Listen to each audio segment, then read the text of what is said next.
और झारखंड की खबरों पर चर्चा में बढ़ते हैं आगे। बात करेंगे 3 जिलों की, जमशेदपुर, धनबाद और हजारीबाग में। आप आज क्या कुछ खास रहेगा, क्या कुछ वहां पर आज राजनीतिक गलियारों में हलचल देखने को मिलेगी? क्योंकि देखिए विधानसभा चुनाव आने वाले हैं और विधानसभा चुनाव को लेकर सुगबुगाहट तमाम जिलों में देखने को मिल रही है। झारखंड विधानसभा के मानसून सत्र की शुरुआत होने वाली है और उससे पहले आज राजधानी रांची में भी बैठकों का दौर दिखेगा। तो अन्य जिलों में क्या रणनीतियां बनाई जा रही हैं, इसको भी समझेंगे। सबसे पहले चलते हैं जमशेदपुर से हमारी सहयोगी लाला जुबीन जुड़ी हुई हैं, उनका रुख करते हैं। लाला जुबी, आज क्या कुछ आपके शहर में खास रहेगा? अगर राजनीतिक हलचल की बात करें तो क्या कुछ आज रहने वाला है? हाँ नवीन, मैं बता दूं कि जो आज जमशेदपुर में क्या है खास, तो सबसे पहले मैं शुरुआत करती हूँ मौसम पे। तो मौसम है जमशेदपुर में जिस तरीके से कल जो यहाँ पे बारिश रुक गई है, कल से जो थोड़ा धूप होना शुरू हो गया है, तो लोगों को 2 दिन तक लगातार जो है राहत मिली थी, लेकिन उसके बाद अब फिर से बारिश रुक गई है। वहीं पे मैं बात करूं जमशेदपुर में आगामी विधानसभा चुनाव को लेकर के, तो आगामी विधानसभा चुनाव को लेकर के देखा जा रहा है कि सरगर्मियां तो बढ़ी हुई है, लेकिन आज मानसून सत्र भी जो शुरू हो गया है, तो कहीं ना कहीं जो इसका हलचल जो है वो रांची में देखने को मिलेगा। सभी विधायक जो हैं वो रांची पहुंचेंगे। तो सबसे पहली बात है कि इस विधानसभा चुनाव में जो होने वाला है इस मानसून सत्र में, उसका जो किस तरीके से यहाँ पे आवाज उठाई जाएगी, तो ये सारी बातों पर आज जो है वहां पे चर्चा होगी। लेकिन जिस तरीके से देखा जा रहा है विधानसभा चुनाव है, तो विधानसभा चुनाव में क्या रहेगा खास, तो ये तो अब अभी तक ये समझ प्रत्याशियों का चयन जो है वो किस तरीके से आएगा, लेकिन सब अपना अपने दावेदारी जो है वो पेश करते हुए दिख रहे हैं। जहाँ पे यहाँ पे देखा जा रहा है कि बन्ना गुप्ता एक्शन मोड में दिख रहे हैं, और वहीं पे देखा जा रहा है कि सरयू राय भी लोगों को निशाना साधना शुरू कर दिया जब से यहाँ पर देखा जा रहा है कि यहाँ पद मिला है बन्ना गुप्ता को। तो उसके बाद जो है ये आरोप प्रतिरोध की प्रतिक्रिया शुरू है। लेकिन वहीं पे बता दो कि वहीं पे कांग्रेस के पूर्वी से लड़ने के लिए विधायक खड़े, यहाँ प्रत्याशी खड़े हो रहे हैं, अजय कुमार, उन्होंने भी अपनी बातें रखना शुरू कर दी है। तो वो उन्होंने कल भी है ना बच्चों के साथ जो नेट का एग्जाम जो हुआ था उसमें कहा, उस पर भी आवाज उठाया है।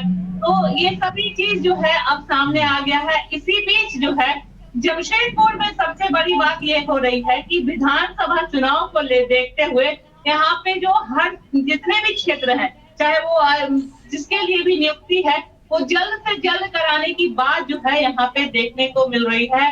और साथ ही साथ जिस तरीके से यहाँ पे जेएनएससी जो है काफी यहाँ पे कार्रवाई करता हुआ दिख रहा है। जिस तरीके से देखा जा रहा है कि जो जितने भी शहर में जो भी नक्शा विचल किए हैं, जो नीचे बेसमेंट नहीं बनाए हैं, उस पर जो है लगातार जो है यहाँ पे कार्रवाई होती हुई दिख रही है। तो जिस तरीके से कल देखा गया कि साक्षी में भी 2 जगहों पे 2 बिल्डिंगों पर जो है इसका यहाँ पे 2 पे कार्रवाई की गई। वहीं पे आज मैं बता दूं कि गंगा रेजेंसी पर दूसरी बार जो है जिस तरीके से नक्शा विचलन किया गया है, उसको लेकर के आज कार्रवाई होना तय है। लेकिन वहीं पे सबसे बड़ी बात यह है कि जमशेदपुर में जिस तरीके से आगामी विधानसभा चुनाव है और उसको लेकर के जो आपराधिक मामला ना बढ़े, इसको लेकर के जो है। ठीक है लाला जी, फिलहाल आपको रुकना चाहेंगे। और देखिए आपने बहुत सही जिक्र किया कि विधानसभा चुनाव से पहले अपनी अपनी दावेदारियां जो है वो पेश की जा रही हैं और अपने अपने विधानसभा क्षेत्रों में अपने अपने दावे जो हैं वो नेता मजबूत करते हुए दिखाई दे रहे हैं। अब चलते हैं धनबाद से हमारे सहयोगी राजकुमार जुड़े हुए हैं। राजकुमार, देखिए झारखंड के विधानसभा का मानसून सत्र आहूत होने वाला है, लेकिन उससे पहले राजकुमार लोकसभा का सत्र भी चल रहा है और धनबाद के जो सांसद हैं ढुल्लू महतो, वो धनबाद की मुख्य योजनाओं को सदन के पटल पर रखते हुए दिखाई दे रहे हैं। बिल्कुल नवीन, जिस तरह से सांसद बनने के बाद ढुल्लू महतो लगातार एक्टिव नजर आ रहे हैं, एक बात तो स्पष्ट है कि वो धनबाद के विकास को लेकर काफी गंभीर हैं। जिस तरह से उन्होंने कल नितिन गडकरी से मुलाकात की है, केंद्रीय मंत्री से, उसके बाद उन्होंने अमित शाह से भी मुलाकात की, फिर रेल मंत्री से उन्होंने मुलाकात की, तो एक मैसेज जा रहा है कि वो धनबाद के लिए बहुत सारे कार्य करना चाहते हैं। तो सबसे पहले उन्होंने जो नितिन गडकरी से मुलाकात की, जिसमें उन्होंने मांग किया है कि धनबाद के धनसार से लेकर गोविंदपुर के बीच तकरीबन 20 किलोमीटर एलिवेटेड फ्लाईओवर बनाया जाए और वहां पर 2-3 ऐसे पॉइंट जहां पर कि एलिवेटेड सड़क से जो शहर की अप्रोच सड़कें हैं वो जुड़ जाए, जिसमें कि डीआरएम मोड़ से जो सड़क है वो जुड़ जाए, इसके अलावा स्टील गेट में जुड़ जाए, रणधीर वर्मा चौक पर जुड़ जाए। और इससे क्या होगा कि शहरी क्षेत्र में जो यातायात की भारी समस्या होती है, सड़क जाम होता है, उससे लोगों को निजात मिलेगी। जो लोग रांची से आएंगे वो सीधे गोविंदपुर निकल जाएंगे, उन्हें बीच के जो शहर का जो सड़क जाम की समस्या है उससे उन्हें जूझना नहीं पड़ेगा। दूसरी बात, NH 19 पर उन्होंने एलिवेटेड फ्लाईओवर की मांग की है, जिसमें कि गोविंदपुर से लेकर रतनपुरा के बीच तकरीबन 5 किलोमीटर लंबा एलिवेटेड फ्लाईओवर की मांग की है। इसके अलावा निरसा में एलिवेटेड फ्लाईओवर की मांग उनकी तरफ से की गई है। इन दोनों फ्लाईओवर से फायदा यह होगा कि जो अभी फिलहाल गोविंदपुर और निरसा जो है 2 हिस्से में बंट गया है। इस सड़क में जो अप्रोच सड़कें हैं या जो डिवाइडर बंद किए गए हैं, उसके वजह से नागरिक समिति की लंबे समय से मांग थी कि यहाँ पर एलिवेटेड फ्लाईओवर बनाया जाए, ताकि गोविंदपुर 2 हिस्से में नहीं बटे। चूंकि एक ही परिवार में 2 भाइयों का घर, एक का घर इस साइड में है तो दूसरे का उस साइड में है, लेकिन दोनों अपने गाड़ी से एक दूसरे के घर नहीं जा सकते हैं, चूंकि बीच में डिवाइडर बना हुआ है। इसके अलावा अगर हम बात करें तो आज केंद्रीय कोयला मंत्री जी किशन रेड्डी भी धनबाद आने वाले हैं जी। और वो धनबाद में जो अग्नि प्रभावित इलाके हैं, खासकर जहां से कोयले का खनन होता है, उसका वो दौरा करेंगे। थोड़ी देर के बाद, तकरीबन आधे घंटे के बाद 10 बजे वो यहाँ लैंड करेंगे बरवाटा एयरपोर्ट पर।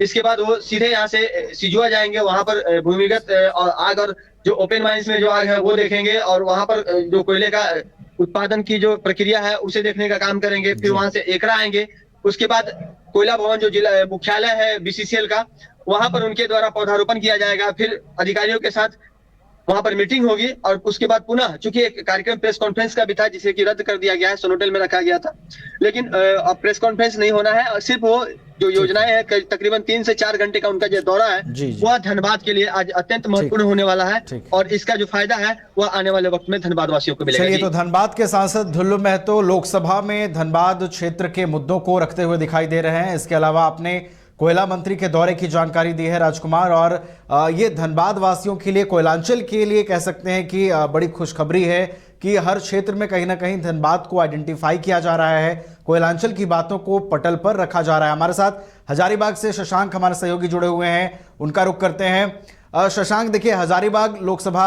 सांसद मनीष जायसवाल भी अपने क्षेत्र के मुद्दों को सदन के पटल पर रखते हुए नजर आ रहे हैं। उन्होंने लंबी दूरी की ट्रेन की मांग रखी है सदन में, अश्विनी वैष्णव से उन्होंने अनुरोध किया है। इसके अलावा देखिए, राज्य सरकार की पहल पर जो प्रवासी मजदूर अफ्रीका के कैमरून में फंसे थे उनकी भी वापसी हुई है, पूरी जानकारी बताइए। देखिए नवीन, हजारीबाग सांसद मनीष जायसवाल ने कल सदन में हजारीबाग के लिए लंबी दूरी की ट्रेन की मांग की है। उन्होंने साफ तौर पर रेल मंत्री को इशारा करते हुए बताया है कि हजारीबाग से सिर्फ और सिर्फ कोयले की धुलाई हो रही है, ऐसा मैसेज जनता तक जा रहा है। और अगर हम सच्चाई की बात करें नवीन, तो जब से हजारीबाग में रेलवे स्टेशन बना है, खुद प्रधानमंत्री नरेंद्र मोदी ने इसका उद्घाटन किया था यहाँ आकर, तब से यहाँ लंबी दूरी की ट्रेनों की मांग यहाँ के लोगों के द्वारा की जा रही है। लगातार कई बार यहाँ पर लंबी दूरी की ट्रेनों के लिए आंदोलन भी हुए हैं, लेकिन अगर ट्रेन की बात करें तो रांची से पटना तक ही सबसे लंबी दूरी की जो ट्रेन है वह चलती है, जो कि अभी हाल में शुरू हुई है, वंदे भारत ट्रेन जो चल रही है। और यहाँ के लोगों की जो मांग है, बेंगलोर, कलकत्ता, दिल्ली जैसे बड़े शहरों के लिए ट्रेनों की मांग है, और उसमें भी एक सबसे बड़ी मांग जो यहाँ के लोग या कहीं से भी इधर के लोग इलाज के लिए लौट जाते हैं, उधर की ट्रेनों की मांग ज्यादातर होती रहती है। ऐसे में आम लोगों से जब भी हमने भी कई बार यह न्यूज दिखाया, न्यूज बाइस्कोप में भी दिखाया गया है कि जब भी हमने बात किया है तो उन लोगों का कहना होता है कि यहाँ से सिर्फ और सिर्फ जो प्लेटफॉर्म बना है, रेल लाइन बिछे हैं, वो सिर्फ कोयला की धुलाई के लिए बिछे हैं। और इन्हीं बातों को एड्रेस किया है सांसद मनीष जायसवाल ने सदन में, और यह बताने का सरकार को कोशिश किया है कि आम लोगों के बीच एक गलत मैसेज जा रहा है, लोगों के बीच मैसेज जा रहा है कि यहाँ से सिर्फ सरकार कोयले की धुलाई कर रही है। उन्होंने दिल्ली, बेंगलोर, कोलकाता जैसे शहरों के लिए, दिल्ली जैसे शहरों के लिए लंबी दूरी की ट्रेन की मांग की है, जिसकी हजारीबाग में सराहना भी हो रही है। लोग उनकी इस मांग की सराहना कर रहे हैं, क्योंकि इससे पहले लंबी दूरी की ट्रेन की मांग सदन में नहीं गूंजी थी, तो लोगों ने मनीष जायसवाल के पहले ही संबोधन में हजारीबाग की एक बहुप्रत्याशित मांग, जो लंबी दूरी की ट्रेन की मांग है, उसे उठाने की मांग की सराहना की है और तारीफ हो रही है।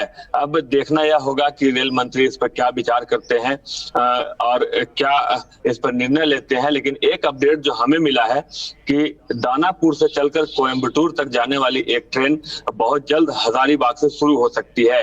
हजारीबाग हो दानापुर से चलेगी, हजारीबाग होकर गुजरेगी, तो विलौर जाने वाले लोगों को इससे काफी आसानी होगी। वही बात करें दूसरी घटना की, तो नवीन, कल जो कैमरून में फंसे हुए प्रवासी मजदूर थे, हजारीबाग के भी 5 मजदूर थे, वो हजारीबाग लौटे हैं और राज्य सरकार के दिशा निर्देश पर डीसी ने स्थानीय बीडीओ को यह साफ निर्देश किया है कि उन 5 मजदूरों की वतन वापसी के बाद स्थानीय तौर पर उन्हें रोजगार देने की व्यवस्था की जाए, ताकि उन्हें फिर से बाहर ना जाना पड़े। आपको बता दूं, विष्णुगढ़ हजारीबाग का वह क्षेत्र है जहां से काफी संख्या में लोग बाहर जाकर जीविकोपार्जन के लिए जा रहे हैं, काम कर रहे हैं। इसी जैसे अभी कैमरून में लोग फंसे थे, दुबई लोग जाते हैं, अन्य कई शहर, अन्य कई देश भी जाते हैं और लगातार खबरें आती रहती है कि लोग वहां फंस गए हैं, उनका वेतन नहीं मिल रहा है, गलत चंगुल में फंस गए हैं। तो ऐसे में जब 5 लोग यहाँ वापस लौटे हैं कैमरून से, तो उन्हें स्थानीय तौर पर रोजगार देकर यह सिद्ध करने की भी कोशिश की जा रही है कि जो लौटे हैं उनके हम रोजगार की भी व्यवस्था स्थानीय तौर पर कर रहे हैं। नवीन, चलिए, तो एक अच्छी खबर की, जो प्रवासी मजदूर फंसे हुए थे अफ्रीका के कैमरून में, उनका जो वीडियो मैसेज था वो भी काफी वायरल हुआ और उस पर संज्ञान लिया गया। राज्य सरकार की पहल पर सभी जो मजदूर हैं वो अपने घर वापस लौट गए हैं और सरकार की ओर से उन्हें रोजगार का भरोसा भी दिया गया है। बहुत बहुत धन्यवाद शशांक, हमारे साथ जुड़ने के लिए और तमाम जानकारियों के लिए। राजकुमार के पास वापस चलते हैं, एक छोटी सी प्रतिक्रिया लेंगे। राजकुमार, राजनीतिक हलचल की अगर बात करें तो आज क्या कुछ रहेगा राजनीतिक हलचल, एक छोटी सी प्रतिक्रिया आपकी चाहेंगे।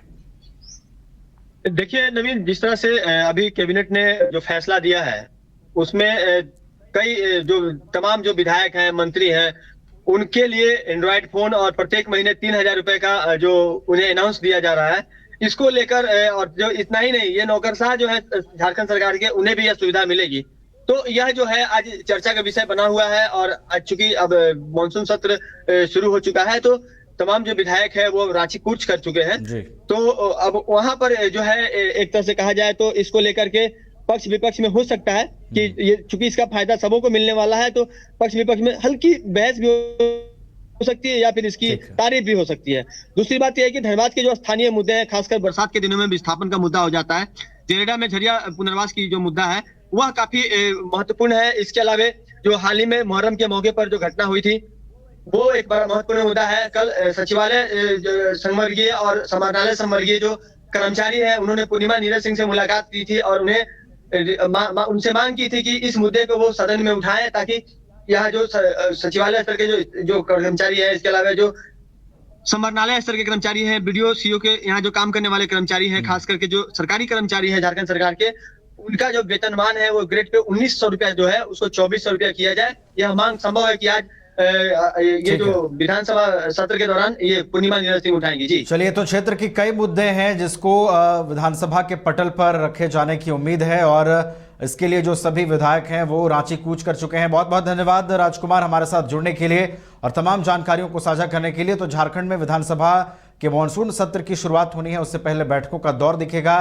कई जिलों में भी राजनीतिक गतिविधियां देखने को मिलेंगी। फिलहाल झारखंड की खबरों पर चर्चा में हमारा साथ इतना ही। आप